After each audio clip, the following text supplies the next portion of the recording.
It took 20 minutes for 2 squad cars to rumble down the gravel lane toward my cabin, lights off but posture loud, after an HOA president named Brenda Whitmore phoned 911 to report a suspicious man stealing furniture from a lake house, the suspicious man being me, a 45-year-old black veteran unloading boxes from my IT van into the A-frame my great-uncle Ezra just left me. Tuesday at 2 p.m., loons singing, pine needles sharp in the sun, and I'm holding a stamped deed while this blonde hurricane in an $80,000 BMW hisses, "Enjoy it while it lasts," like she owns the air. The officers, bewildered and a little embarrassed, glance from the driver's license that matches the name on the title to the HOA queen, demanding they drag me away for trespass on community property. I breathe slow because that's what you do when you're black, outnumbered and surrounded by uniforms, and I say evenly, I belong here. The deed belongs to me. The older cop clears his throat, apologizes, and gives Brenda a "we'll talk later." Look, what would you do if someone called the cops on you for existing while black? Drop a comment and tell me where you're watching from. I promise I'm not the only one living the HOA nightmare. I'm Marcus Thompson, 12 years Army, now an IT consultant, fresh out of a divorce where my ex kept the Atlanta house and I got weekend custody plus debt I could stack like wood. Uncle Ezra's will saved me. 2 acres of Serenity Cove wrapped around a spring-fed lake, cedar shingles gone silver, floor-to-ceiling windows framing water like a painting, stone fireplace begging for holidays, dock older than half the town. 47 homes circle this lake like a necklace. Retirees, weekenders, folks who wave with their whole hand. Or so I thought. Brenda is 52 with salon blonde highlights, a revolving fleet of luxury cars, and a law degree flex she drops. Like a business card, 6 years perfecting her reign as president for life, because no one else wants to deal with meeting minutes and measuring grass. Day 2, she cracks my morning piece with a tennis skirt and a manila envelope, reading my name like it tastes wrong. 15 violations. An unpermitted 1987 shed, county permitted. An inappropriate commercial vehicle, my parked van, legal on my own property. An unsightly generator, recommended in the sticks by the power company. Total, $2,850, 30 days. She smells like money. Expensive perfume braided with lake breeze, and says previous negligence doesn't excuse current responsibility. I hit county records and confirm what I suspected. Every item is fiction or misapplied. But bullies count. On you not knowing your rights. Neighbors wave but shrink under her porch-light glare. Frank and Dorothy Casey, sweet and careful. The Johnsons, young parents who used to smile until she knocked on their door. Old Pete Rodriguez just shakes his head and mutters, "That woman." That first night, I lie in Uncle Ezra's bed listening to the water stitch the shoreline and understand I'm not dealing with rules. I'm dealing with someone who thinks I don't belong in her curated postcard. She has no idea who she's messing with, or how much paper my uncle saved. The crunch of gravel disappears and the loons call back, and I decide, I'm going to do this the way I learned in the Army. Calm, documented, strategic. I won't yell. I'll build a case. And when she says, "Enjoy it while it lasts," I'll make sure what lasts is community, not her power trip. Day 3 brings a county truck and a building inspector who looks mortified to be weaponized by Facebook gossip. Complaint about commercial operations, he says, then sees my enterprise, a laptop, printer, and a cell phone on the kitchen table, and his shoulders drop. Between you and me, he adds quietly, someone's been real persistent about this address for years. The previous owner, too. That's the sentence that sends me under the cabin with a headlamp and a hope. The crawl space smells like dust and mouse droppings and old wood, and wedged behind a beam are 3 bankers' boxes labeled HOA. 15 years of letters, threats, green cards from certified mail, duplicate violation notices with the same dramatic flourish at the bottom. Brenda Whitmore, president. Uncle Ezra was a quiet archivist. He knew the future would need proof. I called Derek, a lawyer friend from Atlanta who bills too much and is worth every penny. 6 consecutive years as HOA president, he asks. Annual elections, financials, Hold. Up. I hear him tapping. Marcus, your HOA hasn't filed state registration since 2021. They lost legal standing. Every fine issued for the last 2 years is void. I sit in Ezra's old recliner with documents snowed around me like confetti and realize why my uncle kept everything. He wasn't paranoid. He was preparing the next man up. At dusk, Frank Casey appears on the property line like a nervous scout, with a plate of warm chocolate chip cookies and a whisper, "Dorothy wanted you to know you're not alone. That woman pulled the same stunt with the Johnsons last year.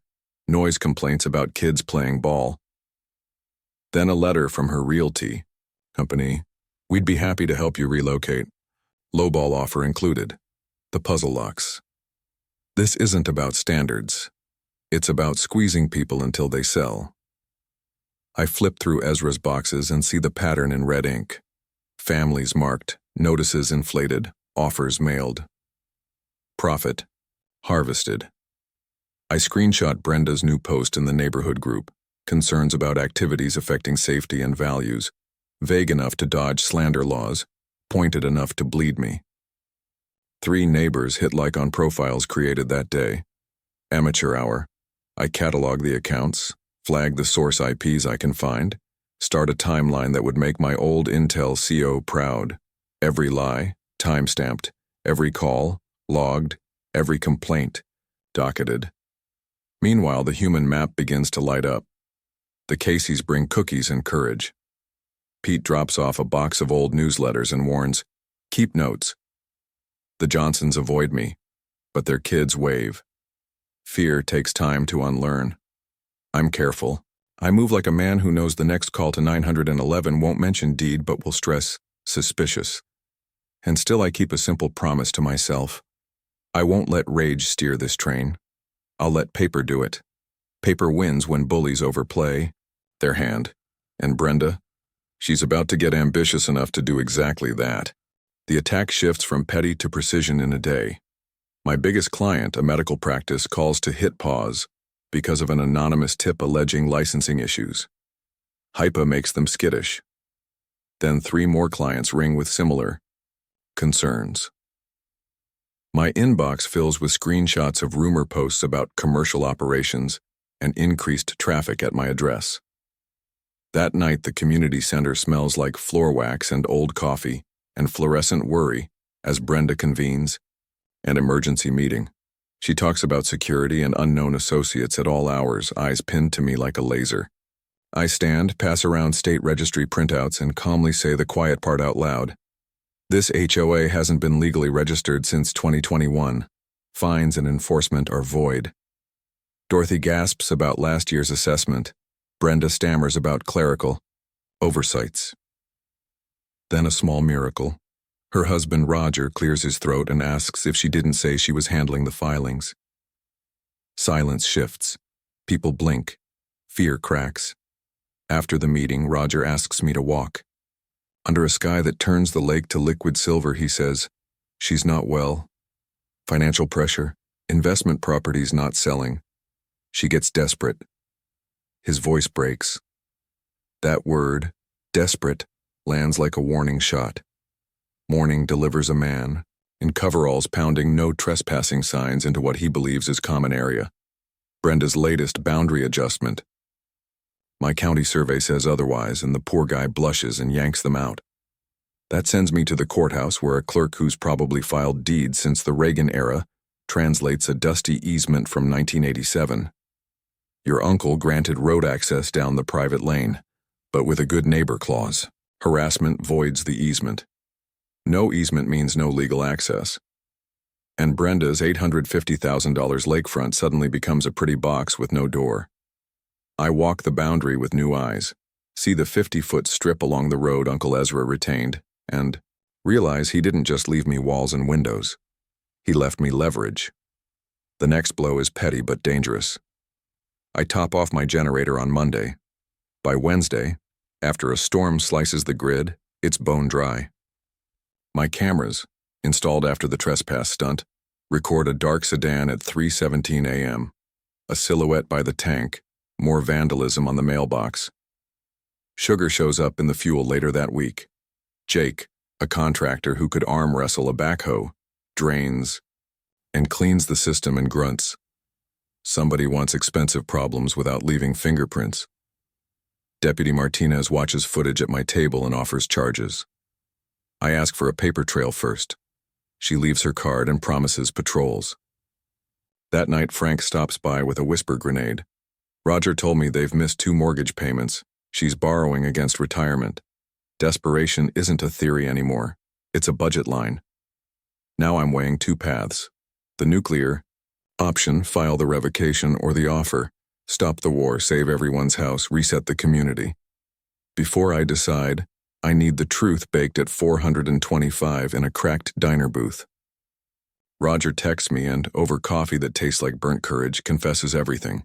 Private eyes, fake management companies, final solutions, the phrase that makes my knuckles whiten. She's considering accidental damage to force a sale. Okay. That's the line. I show him the easement clause. I explain the consequences. Then I offer the deal. Stop everything. Apologize. Help fix governance. I keep the easement. He stares like he can see shore for the first time in months and asks the only question that matters. What do you need me to do? Cornered people rarely de-escalate on their own. 3 days later, a management company called Southeast Asset Recovery appears out of nowhere with polished branding and a fake county filing, placing a lien on my cabin for $18,000 in maintenance fees. Derek reads it, swears softly, and explains, sophisticated fraud, felony territory. Also a temporary freeze on my ability to refinance or sell. By noon, Brenda's rumor mill spins on Facebook. Developer plans, rental cabins, declining values. The posts hit suburban fear buttons like a concert pianist. Calls from neighbors and a reporter stack up. My cameras catch a Georgia plate sedan circling at night. Sugar reappears in the generator gas. My mailbox leans left like a sail in high wind. Deputy Martinez documents everything and talks escalation patterns with a tone that says she's seen what comes next. Then we get the fake emergency call at 3:47 a.m. Bomb squad van, 6 deputies, and enough adrenaline to light the lake because an anonymous caller reported a disturbed veteran stockpiling weapons and threatening the community. I step outside slow, hands visible, heart drumming out a cadence only vets can hear, and 3 hours later they're apologizing and shaking their heads because there's nothing illegal in my house except coffee stronger than regulations allow. Martinez pulls me aside and says the details in the tip. My service history, divorce, client list aren't public. Someone's paying for data. While the county catches its breath, Dorothy does what principals do, organize. She schedules a coffee and clarity session at the community center. 32 people show up for the largest non-picnic meeting in years. She lays out evidence, the HOA's defunct status, illegal fees, a pattern of targeting elderly and minority residents. Frank adds survey maps debunking boundary disputes. The Johnsons, who'd been avoiding eye contact since the day I arrived, apologize for believing rumors. And then Roger walks in with a cardboard box that looks like it's carrying 10 pounds of guilt. Bank records, PI invoices, contracts with fake companies, emails that outline harassment campaigns like project plans. He's shaking, crying, and honest. She's not herself, he says. But I can't let this continue. That's when the process server hands me a restraining order packet thick with lies. The last paper bullet in a gun that's been firing blanks into my life for weeks. Derek opens his briefcase on my table that night like a field surgeon. False restraining orders, perjury, fake liens, mail and wire fraud, 4 a.m. terror call, felony, harassment, stalking, defamation, civil, nuclear. He points me back to the easement folder and says what I've been circling. File the revocation notice, it starts a 30-day clock. If she wants to keep her house, she stops now. The lake that night is louder than usual. Frogs, cicadas, a loon. That sounds like loneliness singing through a flute. And I decide, not out of anger, out of duty to every neighbor who just realized they were living under a con. Serenity Coves, October 15th. HOA meeting draws more cars than a 4th of July fireworks show because word gets around when a community realizes it deserves better. The room smells like old coffee and sharp anticipation. 43 people cram into a space built for 20. Brenda opens with security concerns, proposes a $5,000 emergency assessment for enhanced measures, and the retirees' faces say mortgage payment. Frank interrupts with the question she can't outrun: what legal authority? And I stand with a manila folder and say, as of this morning, I filed to revoke the road easement that gives your house legal access. 30 days from now, if harassment continues, there is no road. The silence swallows every sound in the building. Brenda sputters illegal. Derek reads the clause, good neighbor requirement, revocable for intimidation, and spreads documents like tarot cards of consequence. Fake. Emergency calls, fraudulent liens, sabotage, defamation. Dorothy lifts her principal's voice and catalogs illegal fees collected by a defunct HOA. The Johnsons testify about being targeted for letting their kids be kids. And Roger, gaunt, shaking, carries that heavy box to the front and unloads. The truth: bank transfers to shell companies, PI contracts, email chains proving a 5-year extortion scheme. Brenda explodes, then cracks. Deputy Martinez steps forward with cuffs, evidence in hand, and I raise a palm. Not like this. I look at a woman whose fear curdled into cruelty and say the only deal that lets everyone sleep tonight: apologize to the community. Help create a legitimate, transparent neighborhood association with term limits. Drop all actions against me and anyone you targeted. In return, the easement stands, and you keep your home and whatever dignity you can salvage. The room exhales. Some shout, take the deal. Roger nods frantically. Brenda looks at a crowd that finally sees her, not her power, and signs a written agreement with a hand that shakes like an old leaf. People don't cheer. They sag with relief. Outside, the lake reflects a sky full of stars, and for the first time since she called the cops on me for moving into my own home, the night feels like a night again. 6 months later, the cabin hums with life. Jake and his crew turned security upgrades into a restoration that honors Uncle Ezra. Reinforced doors, new deck boards, fresh stain, all paid in casseroles and beer I can't reimburse. The YOW, Voluntary Neighborhood Association, meets monthly in a room that smells like cinnamon rolls and coffee. Frank serves as first president for 1 year, no exceptions, while Dorothy edits a newsletter that features recipes, fishing reports, and 0 threats. We cleaned shoreline, planted natives, built fish habitat. The state tagged us a model conservation community. Great blue herons returned. Property values rose 15% after the rumor mill died, and the truth went public. Brenda and Roger moved to North Carolina. He told me she's in therapy and learning about humility the way some of us learn about coding. Hours and effort. The Ezra Hendricks Memorial Scholarship now sends $2,000 each year to students studying environmental science. Our Lake Unity Festival feels like a hug for 3 zip codes. My work pivoted from enterprise network headaches to helping small communities build tech that connects neighbors. Derek and I take the show on the road when other towns call about HOA harassment. Laws are changing because storytellers refuse to stay quiet. Legislators in 2 states now back bills criminalizing systematic harassment. This morning, Frank texts, 3 new families arriving. Dorothy's casseroles preheating. The lake mirrors a sky so clear it looks like a guarantee. Kids laugh on the Johnson dock. A beaver cuts water with purpose. If you've got an HOA horror story, share it in the comments. You'll help someone else map their way out. Subscribe if watching a community beat fear with facts and paperwork gives you hope. Bullies count on isolation and ignorance. We built something that runs on the opposite: neighbors and knowledge. And sometimes the strongest response to hatred is refusing to hate back while you document everything.